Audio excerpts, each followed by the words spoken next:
દેવાયત ખવડની જે એફઆઈઆર છે તે એફઆઈઆર તો ચાંગોદર પોલીસે લઈ લીધી, કારણ કે તેમના ડ્રાઈવરને જાનથી મારી નાખવાની ધમકી આપવામાં આવી હતી. તેમની સ્કોર્પિયો ગાડી જે છે તે ગાડીને લઈ લેવામાં આવી હતી અને તેની અંદર પૈસા સાથે મોબાઈલ અને ઇયરબડ્સ આટલી વસ્તુ પણ ગાડીની અંદર હતી.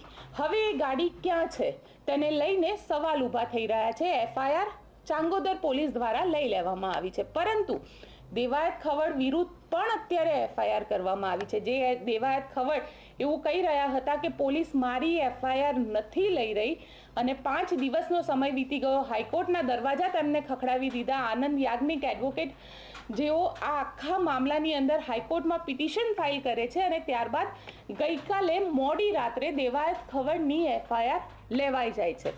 આ એફઆઈઆર તો લેવાઈ ગઈ, પરંતુ દેવાયત ખવડની સામે પણ એફઆઈઆર લેવાય છે. એટલે કે હવે આખા મામલામાં ક્રોસ એફઆઈઆર થઈ છે, જેમાં સનાથલના ભગવતસિંહ ચૌહાણ તેમને પણ એફઆઈઆર કરી છે અને ભગવતસિંહ ચૌહાણની જે એફઆઈઆર છે તેની અંદર તેમને દેવાયત વિરુદ્ધ આ એફઆઈઆર કરતા કહેવામાં આવ્યું છે કે દેવાયત ખવડે તેમના વિશ્વાસને તોડ્યો છે, પૈસા લઈ ડાયરો નથી કર્યો અને દેવાયત ખવડે ના માત્ર પૈસા લઈ લીધા, પરંતુ જ્યારે તેમને ફોન કરવામાં આવ્યો ત્યારે તેમને ધમકી પણ આપી.